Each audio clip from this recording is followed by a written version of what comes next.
hoje nessa live você vai ter alguns tópicos que podem mudar completamente essa questão de não conseguir cobrar, de ganhar muito pouco. Eu tô falando para você que é psicólogo autônomo, né, que trabalha, psicólogo clínico, trabalha no seu consultório, trabalha no seu consultório online ou presencial, ou trabalha em clínicas de plano de saúde. Agora, sobre hoje, né, sobre esse tema de hoje, eu coloquei aqui, eu vou fazer da seguinte forma. Eu vou colocar aqui o porquê, qual a importância da gente cobrar de uma forma correta os nossos atendimentos, né? Depois eu vou partir para a gente entender por que a gente não está cobrando, como é que isso acontece no nosso dia a dia, para você poder identificar, eu também faço assim, isso está acontecendo comigo. Mas também a gente vai ter algumas soluções para que isso mude, né? Então a gente vai por essas etapas, ok? Vamos lá, então. Eu vou falar aqui, primeiro ponto que é importante para a gente saber por que é importante a gente cobrar um preço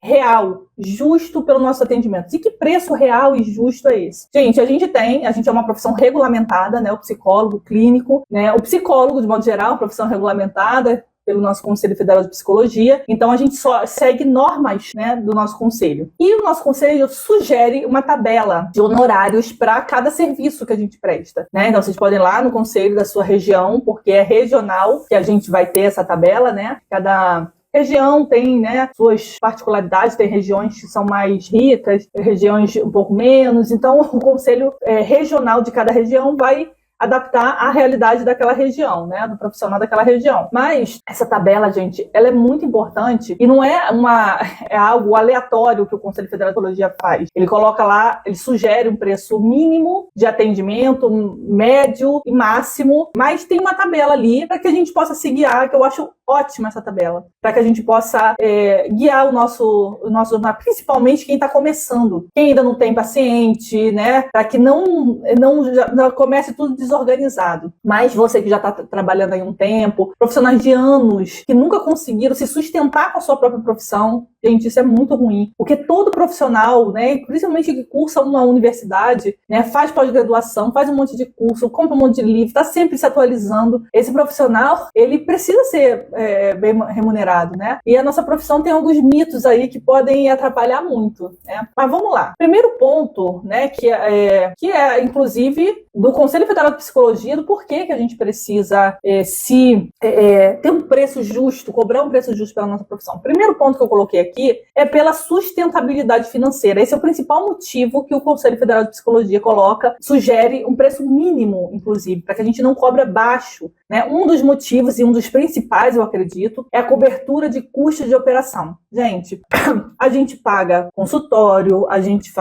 aluga, ou a gente tem todo um equipamento para atender online, a gente compra testes, a gente precisa ter uma educação continuada, psicólogo não pode parar de estudar, a gente vai precisar pagar o conselho, né, o CRP. Então, outro ponto que eu botei aqui é sobre padronização e ética, né? Aqui, ó, qualidade e ética, é o que eu estava falando aqui. A gente precisa oferecer um serviço de qualidade, né? Porque isso é ético para nossa profissão. Se eu sou uma pessoa que eu não consigo fazer terapia, por exemplo, aí eu tô cheio de questões que eu posso misturar com os meus pacientes, eu não posso fazer supervisão, né? Tem psicólogo que não pode pagar supervisão e é uma recomendação importantíssima para todo profissional da área clínica. Então isso isso é importantíssimo para a nossa profissão. Mas uma profissão precarizada, um profissional que paga pouquinho, que cobra pouquinho, ele não tem como ter essa qualidade. Isso, gente, gera até uma leveza, porque a nossa profissão é muito difícil. É uma profissão muito pesada, né? A gente tem uma leveza para olhar a psicologia, né? Porque ela é uma profissão muito bonita, mas ela é uma profissão hard, gente. A gente lidar com as emoções das pessoas e a gente precisar ter muito conhecimento, ter estratégias práticas, né? Que isso aí a gente já começa tendo as estratégias práticas e o conhecimento a gente vai continuadamente para a vida toda acolhendo, né? Então, por isso, quando a gente sai da faculdade, a gente tem que correr para entender a nossa prática, para a gente possa ter estratégia de atendimento e até para a gente buscar o que a gente precisa estudar ali, né? Então, é importante que a gente, né, evitar a precarização da nossa profissão, né? Essa é uma profissão mal vista no mercado, né? Evita também, gente, você sabe, competitividade de mercado. A área da saúde não pode lidar com isso. A gente não está falando de lojas, do comércio de mercadorias. A gente está falando de saúde. e saúde mental, principalmente. Então, a gente não pode ter essa coisa de uma competitividade por preço. Isso é proibido, inclusive, né, pelo nosso Conselho Federal de Psicologia. A gente não pode nem botar isso como propaganda. Vem fazer comigo que eu cobro mais barato, né? Isso é proibido, é contra totalmente o nosso código de ética, né? Então, um profissional de saúde de nenhuma área da saúde pode fazer isso. Então, nós psicólogos também não podemos. Isso é importante também, gente, a gente cobrar um preço justo, né? Para que a gente possa ter uma boa relação terapêutica. Porque nós somos seres humanos também, né? Você imagina a gente tá atendendo uma pessoa que a gente tem que ter empatia, que a gente tem que ter cuidado com essa pessoa, a gente tem que entender as questões de forma imparciais, né? Mas você imagina que essa pessoa está precarizando a sua própria profissão. Ela não te valoriza como profissional. Ela barganha com você de uma forma, às vezes até meio desrespeitosa, não digo nem da forma de falar, mas dizendo assim, poxa, eu tenho outras coisas mais importantes para pagar, poxa, infelizmente, eu preciso que você cobre um preço social, né? Ou tem outra profissional cobrando preço social. Você imagina você criar um vínculo com uma pessoa que não entende a importância do seu trabalho. Então, nós profissionais somos responsáveis por fazer com que uma sociedade entenda a importância desse trabalho. Então, esses são alguns dos pontos que são importantes para que a gente tenha esse preço cobrado corretamente. Por isso, inclusive, gente, que a gente tem que dizer um basta para atendimento por plano de saúde. Se você está em atendimento por plano de saúde, comece agora a ouvir essa parte da live que eu vou colocar aqui, falando do porquê que a gente acaba se submetendo a isso. Então, é uma orientação, inclusive, do Conselho Federal de Psicologia, né? Que é importante que você não se deixe precarizar. Então, se uma clínica de plano de saúde está te pagando muito abaixo da sua tabela, ou você negocia para que ela, né, cobre pelo menos o preço base da sua tabela e permita que você possa trabalhar dentro da sua ética, no tempo necessário de atendimento, sem prometer que vai dar uma quantidade específica de sessão, sem prometer melhora, né? Trabalhar dentro da nossa ética. E muitos profissionais trabalham ali atendendo por 30 minutos, no máximo 20 minutos de atendimento. Isso não é atendimento, gente. Isso não é atendimento psicoterapêutico, não é atendimento clínico. Não é impossível na nossa área isso, né? E às vezes a pessoa só tem, 20 sessões. Que trabalho é esse, sabe? Então, é a gente que tem que criticar isso. É a gente que tem que dar um baixo e não se submeter a isso. É a gente que tem que sair disso. Agora a gente vai falar aqui por que isso acontece. Qual é o buraco que a gente cai para começar a precarizar nossa profissão. Primeiro ponto que eu coloquei é o medo de não atender ninguém ou o medo de perder o paciente. A gente sai da faculdade insegura com a nossa profissão, né? Ali a gente fica com medo de, será que eu não vou ganhar dinheiro com a minha profissão? Aí a gente começa quase a implorar para os pacientes chegarem no nosso consultório. E a gente começa da forma mais errada, que é precarizando o preço, cobrando preço social. Gente, a gente não pode nem colocar na nossa propaganda preço social, você pode ser denunciada, entende? Então, se proteja disso, proteja a sua profissão. Não faça mais isso.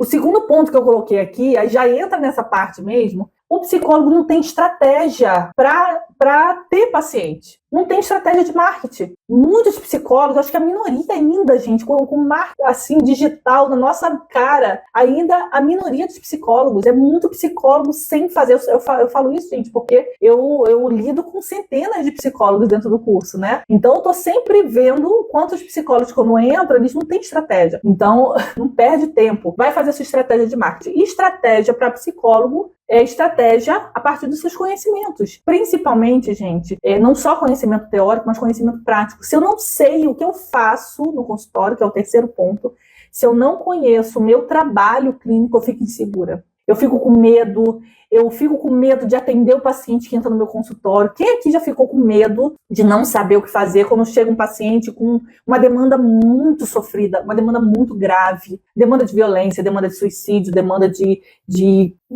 transtornos graves, esquizofrenia, transtorno bipolar, borderline. Quem aqui já sentiu medo de não saber o que fazer ou está ali, né, durante o tratamento todo confuso? E aí essa pessoa, ela vai ter medo de cobrar. Como é que ela vai cobrar um preço justo, né, diante ali dos familiares, se tem medo de tipo de resultado eu vou entregar para essa pessoa, eu não sei o que eu vou fazer, acho que eu vou ser mais humilde e cobrar baratinho.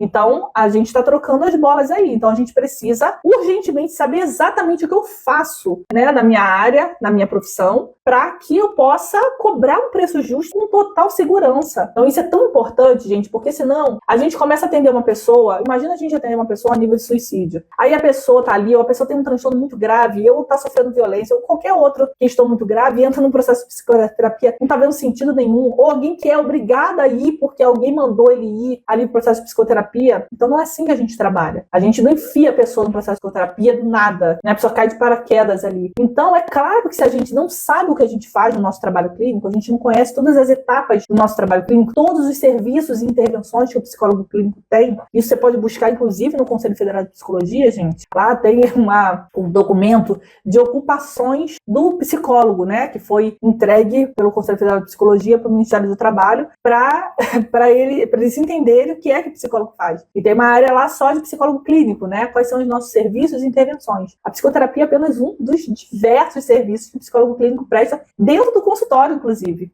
Então, o psicólogo que não sabe disso, ele não sabe cobrar, ele não sabe o que está fazendo. Então, gente, conheça a sua profissão, conheça o seu trabalho prático, né? Então, é importante que o psicólogo tenha consciência disso, que ele está ganhando pouco, muitas vezes, porque não sabe como trabalhar e tem medo de cobrar. Então, vamos mudar essa realidade, gente. Vamos mudar. Vamos aprender a trabalhar corretamente e de uma forma rápida, como eu falei, né? Se vocês quiserem a nossa ajuda, a gente está aí à disposição. Vai lá no clica aqui na nossa bio, podem conhecer através do nosso, né, nosso atendimento, vai lá e fala, olha, eu queria conhecer o programa de apoio, né, ao psicólogo, que eu queria, né, entender como é que, né, me mostra aí como é que eu faço para ingressar, né? Então, se vocês quiserem, um ótimo investimento para vocês, gente. Então, gente, só para a gente recapitular o que a gente viu hoje aqui. Essa questão do porquê que a gente precisa cobrar um preço justo, tabelado, pelo menos, né, do nosso trabalho. A gente viu os motivos. A gente entendeu também por que isso acontece. Quais são as dificuldades que a gente tem para cobrar. Por que a gente cobra mal? Por que a gente precariza a nossa profissão? Falamos dos motivos para a gente ter consciência deles e também quais são as possibilidades que a gente tem. O que a gente tem que fazer para mudar isso. E grande beijo para vocês, gente. Tchau, tchau. Gratidão, Mara. Tchau, tchau.